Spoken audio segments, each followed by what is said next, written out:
విజయవాడలో ఒక 3 BHK లేదా 4 BHK ఫ్లాట్ చూస్తున్నారా? అయితే ఇది బందర్ రోడ్ కి దగ్గరగా ఒక మంచి ప్లెజెంట్ లొకేషన్ లో సేల్ కి వచ్చిన గేటెడ్ కమ్యూనిటీ ప్రాజెక్ట్. ఇంకా ఆలస్యం చేయకుండా కింద డిస్క్రిప్షన్ ఉన్న కాంటాక్ట్ నెంబర్ కి వాట్సాప్ కాల్ చేయండి. Welcome to icon politics. నిజాన్ని నిక్కచ్చిగా మాట్లాడడానికి మనతో పాటు చల్సాని శ్రీనివాస్ గారు ఉన్నారు. ఆయన అడిగి అదానీ గారి మీద కేసు ఫైల్ అయింది, అది న్యూయార్క్ లో.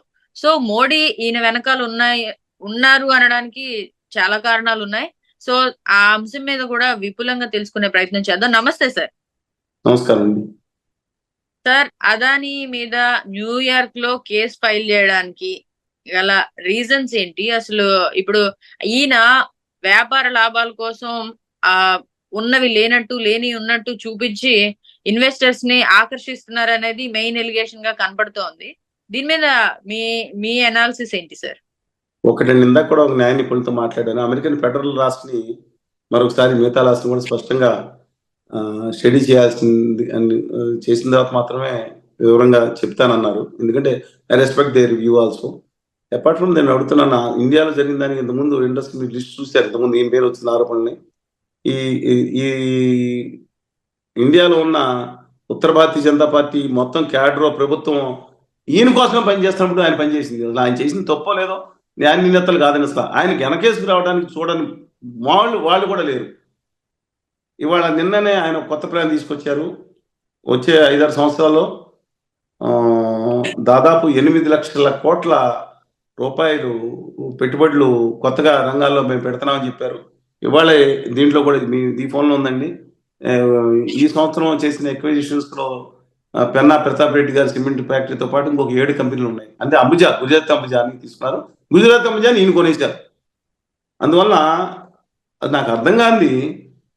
ఈ అదానీ గారి ఎదుగుదల, ఇండియా ఎదుగుదల అది అవుతుంది. నేను ఒకటి మాట్లాడుతున్నాను, తెలుగు బిడ్డగా మాట్లాడుతున్నాను. ఖచ్చితంగా నాకు తెలుగు జాతి మానవీయత, తెలుగు జాతి, ద్రావిడ్లు, తర్వాత నా దేశం ఈ ప్రపంచంలో మెమరంలో ఉండాలని కోరుకుంటాను. మొట్టమొదటి నా తెలుగు జాతి గురించి మాట్లాడతాను. మిగతా వాళ్ళు వెళ్ళి వాళ్ళు గుజరాతీ గురించి మాట్లాడుకొని గుజరాతీ అభివృద్ధి దేశ అభివృద్ధిగా మార్చుకోమండి. I don't have any objection. గుజరాత్లో పాటలు పాడుకోమనండి, that's none of my business. జీవి కృష్ణారెడ్డి గారు, అదానీ గారి గురించి మాట్లాడుతున్నాను. అదే మీకు ఇంకా నేను జీవి కృష్ణారెడ్డి గారు 81 సంవత్సరాలు 82 సంవత్సరాల మనిషి, స్వయం కృషితో పైకి వచ్చాడు. నెల్లూరు జిల్లా అనుకున్న పరిచయం లేదు. కానీ ఆయన Mumbai airport, Mumbai international airport, దాంతోపాటు నవీ ముంబైని 19,000 కోట్లు పెట్టి అటల్జీ వారదేస్తుంటే నవీ ముంబై 10,000 కూడా దగ్గర అయిపోతుంది. అది కూడా ముంబైకి ఇంకొక అద్భుతమైన ఎయిర్పోర్ట్గా ఈ ప్రపంచంలోనే న్యూయార్క్ ఉన్నట్టు తరహాతో అక్కడ ఇంకో 2 రన్వేలు వచ్చి బ్రహ్మాండమైన లాంగ్ రన్వేలకు వచ్చి అది వస్తుంది. దీంతో ఎయిర్ ఇండియా ఉన్న ఆఫీసులు అవన్నీ మిగతా వాళ్ళకి ఈ ముంబై ఎయిర్పోర్ట్ని చేజిక్కించుకోవడానికి నానా ఇబ్బందులకి గురి చేశారని వార్త. నరక యాతన పడ్డాడు. కోవిడ్లో అందరూ బిక్కుమంట నాగేశ్వరరెడ్డి గారు ఏ స్పైక్ పెరిగింది, ఏ స్పైక్ వస్తుంది చూస్తుంటే స్ప్రేలు కొట్టుకుని మెటీరియల్ మనం తినాలా అని మనందరం బిక్క చచ్చిపోయి తలుపులు వేసుకుని ఇంట్లో కిటికీలు వేసి కూర్చుంటే ఆ టైంలో ఈయన్ని బొంబాయి పిలిపించి అమ్మేలా చేసిన మాట నిజమా కాదా? ఆఖరికి వారి కుమార్తె అన్నారంట, how far it is true I don't know, but మీరు వెరిఫై చేసుకోవచ్చు. ఇప్పుడు ఇంటర్వ్యూ చేసినప్పుడు, నాన్న మనం వచ్చాం, పోతే పోనండి నాన్న, నేను కోవిడ్ పేషెంట్తో పెట్టేస్తే అన్న అరగతలు మాకు వద్దు నాన్న, great if it is so, నిజంగా చెప్తున్నాను, వదిలేసుకుని వచ్చేసాడు ఆయన. నా తెలుగు బిడ్డ, ఎవరైతే నా చుట్టం కాదు, నా తెలుగు బిడ్డ. నేను ఎప్పుడన్నా బొంబాయి ఎయిర్పోర్ట్కి వెళ్తే అక్కడ జీవికి అక్కడ చూసి నా తెలుగు అక్కడక్కడ కనపడుతూ ఉండి నాకు ఆనందం అండి, నాకు ఆనందం. ఆయన పరిచయం లేకపోయినా నవీ ముంబై అడ్డంగా కాజేశారు. ఛత్రపతి శివాజీ ఎయిర్పోర్ట్ని, తర్వాత నవీ ముంబై ఎయిర్పోర్ట్ని ఆదాని లోగా కనపడతా ఉంది. సరే అయిపోయింది. జీవికి అప్పుడు ఆంధ్రప్రదేశ్లో ఉన్న ఏది ఆరోగ్యశ్రీ దానికి కూడా వాళ్ళు నిధులు ఇచ్చేవాళ్ళు, 108 వాటికి కూడా ఇచ్చేవారు. సరే అది పక్క వెళ్ళిపోయింది. సరే చూద్దాం. ఆ తర్వాత మధు గారి యొక్క పవర్ ప్రాజెక్టులకి లింకేజ్ లేదని లాగేసుకున్నారు. నయాన్ని లాగేసుకున్నారా, భయాన్ని లాగేసుకున్నారా, దీన్ని పిలిచి జిఎంఆర్ గారి పవర్ ప్రాజెక్ట్స్ ఎత్తన్నానని ఇంకోటి అనుకుంటా, దానికి కూడా కోల్ లింకేజ్ దాన్ని పెట్టి ఆ ప్రాజెక్టులు లాక్కున్నారు. ఇది ఆదాని గారు అండి, గవర్నీలు ఆదాని గారి. అది కాకుండా కృష్ణపట్నం పోర్ట్ అని ఒక బ్యూటిఫుల్ పోర్ట్ ఉంది, దాంతో 4,000 ఎకరాల పక్కన సేజ్ ఉంది. రాష్ట్ర ప్రభుత్వంతో నోటీసులు ఇప్పించారు. మొత్తానికి నరక యాతన పెట్టారా లేదా? ఆఖరికి వాళ్ళు కొంత మేజర్ స్టేక్ కొని కొంత ఉంచుకుంటా ఉంటే ఆఖరికి కొడుకుని కూడా కుటుంబంలో పెట్టారు, చిచ్చుపెట్టి కొడుకుని తీసుకెళ్ళి బొమ్మాయిలో కూర్చోబెట్టి సరే కుటుంబ వివాదం గురించి నేను మాట్లాడను కానీ దాన్ని మొత్తం దాన్ని ఈక్విటీ స్టేక్ తీసేసుకుని ఇది అయిపోయిన తర్వాత కృష్ణపట్నాన్ని ఒక దేశంలో పెద్ద నగరం అంటది, నాకు తెలియదు అండి ఇప్పుడు నగరం అయిపోయింది అది. దానికోసం స్మార్ట్ సిటీ టైప్ లో నగరం కింద, దాని తర్వాత అక్కడి నుంచి అంటే Hyderabad Bharat petroleum corporation pipeline వేసేస్తున్నారు గవర్నమెంట్ సంస్థలు. ప్లీజ్ వెరిఫై అండి. నేను అన్న ఇంత దారుణంగా కృష్ణపట్నం పోర్టును కూడా కాజేసి అక్కడితో ఆగకుండా బయలుదేరి వీళ్ళు అదే పెన్నా ప్రతాప్ రెడ్డి గారు ఉన్నారు, పెన్నా సిమెంట్స్ 6 సిమెంట్ ఫ్యాక్టరీలు అంటే రన్నింగ్ ఇప్పుడు వచ్చి శ్రీలంకలో పెట్టారు, ఆంధ్రప్రదేశ్, తెలంగాణ, కర్ణాటక ఉన్నాయి. ఆ పెన్నా ప్రతాప్ రెడ్డి గారికి దాన్ని కూడా చేజిక్కించుకుని చెప్పాను కదా గుజరాత్ అని ఆ దాన్ని దాటిపోయిన తర్వాత Gangavaram port, the deepest port in eastern Coast of India. ఇండియాలో కూడా డ్రెడ్జింగ్ అవసరం లేదు, చాలా మంది తెలియదండి. ఈ మంగళూరు పోర్టు లేకపోతే విశాఖపట్నం పోర్టు లేకపోతే Chennai port, Calcutta port dredging చేయాలి, ఇసుక వచ్చి చేరుతా ఉంటుంది.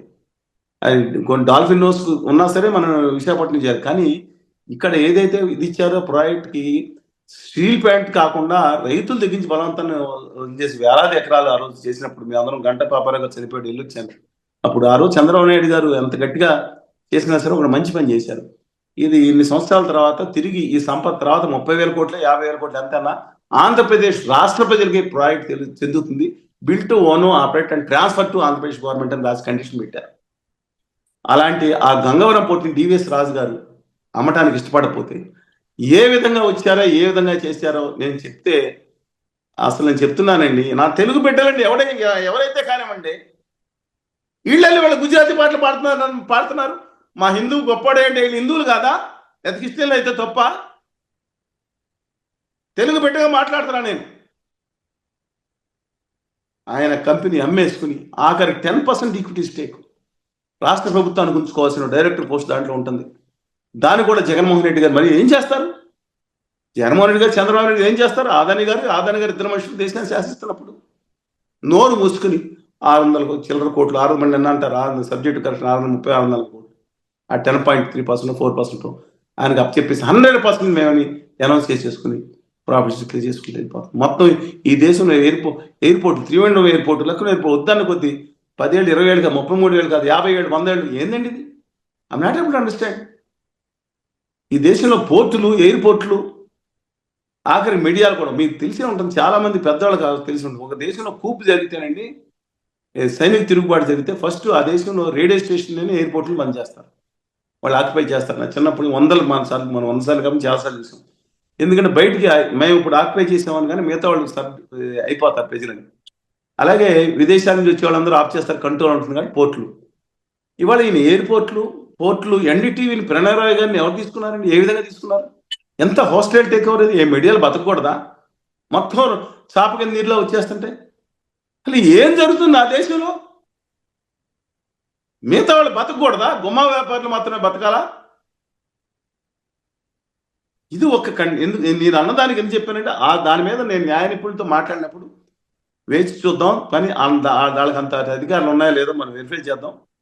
ఈయన మాత్రం చేశారు లేదో అందరికీ తెలిసింది. ఈయన ఎలాంటి ఎదుగుతున్నారో ఏ విధంగా ఎదుగుతున్నారో అందరికీ తెలుసు. ఇది ప్రజలు రేపొద్దున్న ఇంకో ప్రభుత్వం వచ్చినా ఈయన ఏం చేయలేదు. అధికారంగా 20 లక్షలు, అనధికారంగా 40 లక్షల కోట్లు ఎంత తెలియదు నాకు సబ్జెక్ట్ కరప్షన్.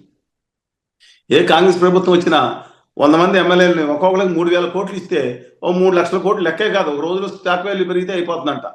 వాళ్ళు 3,000 కోట్లు ఇస్తాను 5,000 కోట్లు ఇస్తానంటే అమ్ముడుపోతారని మళ్ళీ నా మీద వాళ్ళ ఎంపీలు ఏమైనా బాధపడవచ్చు. కానీ 3,000 కోట్లు 5,000 కోట్లు ఇస్తుందా వచ్చి 100 మందిని మారమంటే ఎందుకు మారండి అని చాలా మంది ప్రశ్న.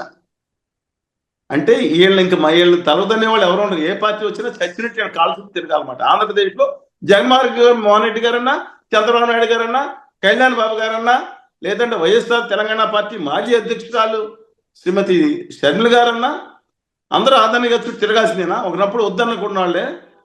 ఓ పక్కన రాహుల్ గాంధీ గారు గట్టిగా మాట్లాడుతున్నా ఆయన వచ్చి తెలంగాణ గవర్నమెంట్కి 100 కోట్ల ఎంతో డొనేషన్ ఇచ్చారంట. దేనికో ఏంటి చేతుల్లో ఏంటండి నాకు అర్థం కాంది. పంపుడు స్టోరేజ్ ఆదినారాయణ రెడ్డి గారి మీద బీజేపీ నేత ఆయన మీద చేశాడు. దేశం దుర్మార్గం. ఆదానికి ఎందుకు ఇవ్వాలి? నా దేశం నా ఆంధ్రప్రదేశ్ రాష్ట్రంలో ఉన్న నా వనరులన్నీ తీసుకెళ్ళి ఆయనకు ఇంకోళ్ళకి ఎందుకు అప్పచెప్పాలి? ఈ జనుకో చేసుకోవచ్చు కదా, సిగ్గు లేదా, చావ లేదా అని మిగతా వాళ్ళు ప్రశ్నిస్తుంటే చావ ఉన్న దమ్మున్న సంస్థలు ఉన్నాయి కదా. ఆంధ్రప్రదేశ్ జనుకో, తెలంగాణ జనుకోలు ఉన్నాయి. మన ప్రాజెక్టులో నీటిని వెనక్కి తీసుకుని పీక్ లో డిమాండ్ టైంలో వాళ్ళు 10 రూపాయలకు 12 రూపాయలకు మళ్ళీ తిరిగి పోల్చుకుని వెనక్కి పోల్చుకుని మన ప్రాజెక్ట్ మీద వాళ్ళ కంట్రోల్ ఏంటి మిస్టేక్ అయితే ప్రజలు ఏమైపోతారు?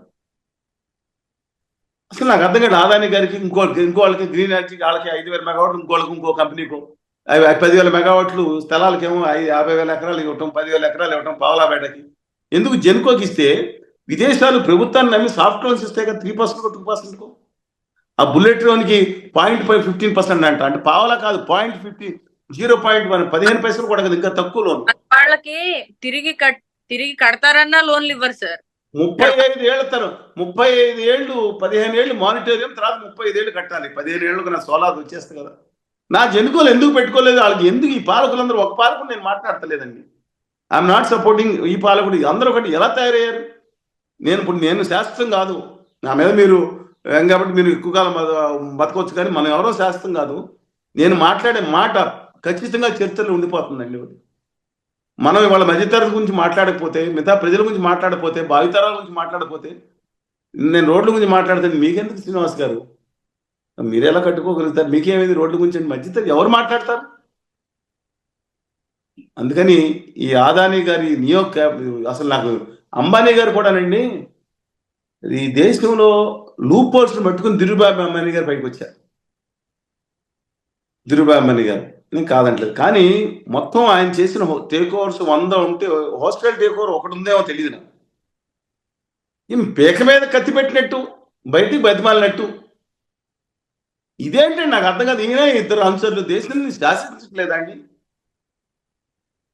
ఎప్పుడు మంచి రోజులు వస్తాయో వీళ్ళు ప్రభుత్వాలు, మొత్తం అన్ని ప్రభుత్వాలు వాళ్ళే, డబ్బులతో ప్రభుత్వాలు వస్తాయి, డబ్బులతో మేమెంట్ అవుద్ది, డబ్బులతో పోలిమేమెంట్ అవుద్ది, డబ్బులతోనేమో ఇంకే ఎలక్ట్రానిక్ వాషింగ్ మిషన్ అవుతాయి లేదో నాకు తెలియదు. వీళ్ళకి బానిసలుగా నా రాష్ట్రం, నా తెలుగు ప్రజలు వీళ్ళకి బానిసలుగా బతకాలా? బీచ్ స్టాండ్ కూడా ఇచ్చేస్తారా? మీ ఇష్టం, వాళ్ళ ఇష్టం. వాళ్ళ అనుచరులుగా తయారైన తెలుగు జాతి వాళ్ళని తీసుకెళ్లి వాళ్ళ పాదాల దగ్గర, కొంతమంది గుజరాతీలు అందరూ గొప్ప ఉన్నారు, అందరూ అంటారు, కొంతమంది గుజరాతీ పాదాల దగ్గర తాకట్టు పెడుతున్న వాళ్ళని చూసి బాధ కలుగుతుంది. మీ రాజకీయ పార్టీల అభిమానులు ఉన్నాళ్ళు ఒకసారి ఆలోచించుకోండి. తెలుగుదేశం వాళ్ళు చంద్రబాబు నాయుడు గారిని గుర్తెచ్చుకోండి. అలాగే కాంగ్రెస్ పార్టీలో ఉన్నవాళ్ళు అందరికీ టంగుటూరు ప్రకాశం పంతులు గారిని కానీ, ఈవెన్ పెద్ద నాయకులు ఉన్నారు, భాగిరెడ్డి వర్మ గారు కానీ, దామోదర సంజీవి గారు కానీ, లేదంటే ఈవెన్ రాజశేఖర రెడ్డి గారు కూడా తాకట్టు పెట్టే పరిస్థితిగా తెచ్చుకోలేదైనా. ఈవెన్ ఇవాళ ఉండే పరిస్థితి ఏంటో ఆలోచించుకోండి. తెలుగు జాతి వాళ్ళు ఎక్కడికి వెళ్ళిపోతుంది? ఆదాని గారు మీరు అమెరికాలో మొదలుపెట్టింది, నేను ఆంధ్రప్రదేశ్కి చెప్తున్నాను ఇక్కడ చేసింది. అమెరికా వాళ్ళు చెప్పారు, కానీ ఏమీ కాదండి. యాజ్ లాంగ్ యాజ్ వాళ్ళిద్దరు అనుచరులు కేంద్రంలో ఉండగా ఏమీ కాదు. ఇవాళ 20% పడింది, రేపు 20% పడింది, ఇంకో దానికి వెళ్తా ఉంటారు. ఏ ప్రభుత్వం వచ్చినా ఎలాంటి వాళ్ళు వేళ్ళు ఉనికిపోయారు. మీడియాలో కూడా ఇస్తారు, మీకు కాదంటే మీ మీడియాను కూడా బ్యాన్ చేస్తారు. వాళ్ళు మారాలి, తిరిగి స్వతంత్ర వ్యక్తులు ఒక అభిప్రాయం రావాలని నా అభిప్రాయం అండి. ఇప్పుడు టాటా సన్స్ ఉన్నారు, వాళ్ళు ఇలాంటి దుర్మార్గమైన కార్యక్రమాలు, నీరవ్ రెడ్డి దాని కేసులో ఒకరు మాట్లాడారని వచ్చింది తప్ప, చెప్తున్నానండి. వాళ్ళ కంపెనీ చైర్మన్, ట్రస్ట్ చైర్మన్ మొన్నటి వరకు కూడా చంద్రశేఖరన్ గారు, అందుకు చందు గారు అంటారు, ఆయన చెప్తున్నారు. రుషి మోడీ గారితో సహా అనేక కంపెనీ మిగతా వాళ్ళని కూడా పెట్టుకున్నారు. గుమా వ్యాపారులా కాదు, వాళ్ళ పార్సీలు మనం ఏదో అంటా ఉంటాం, ఎంత ఈ దేశానికి ఎంత కష్టపడ్డారండి వాళ్ళు. గాద్రేజ్ల పార్సీలే, పునావాలో పార్సీలే, టాటాలు పార్సీలే. అలాగే మన దేశాన్ని తమ దేశంగా చేసుకున్నారు. అలాగే ఫిరోజ్ గాంధీ అని జిహెచ్ఏ అండ్ డివై అండి, యాక్చువల్లీ తర్వాత డిహెచ్ఏ పెట్టుకున్నారు గాంధీ అని. ఎవరంటే ఇందిరాగాంధీ గారి హస్బెండ్, ఆయన కూడా పార్సీనండి. మన రతన్ టాటా గారిని మనం ఎలాగ అభిమానిస్తున్నాం అలాంటి పార్సీని ఆయన కూడా. అందువలన ఈ మత విద్వేషాలు, కుల విద్వేషాలు రెచ్చగొట్టి దీన్ని అడ్వాంటేజ్ ఇలాంటి వ్యాపారస్తులు తీసుకున్నా లేదో ప్రజలు విజ్ఞతతో ఆలోచించుకోవాలి. అలాంటివి చేస్తే కనుక అనుమతించకూడదని నాకు కోరిక. రైట్ సార్, ఈ అంశం మీద మీ యొక్క అభిప్రాయాన్ని చాలా స్పష్టంగా మా ప్రేక్షకుల కోసం తెలియజేసినందుకు థ్యాంక్ యూ సార్. మరొక అంశంతో మళ్ళీ కలుద్దాం సార్. Thank you.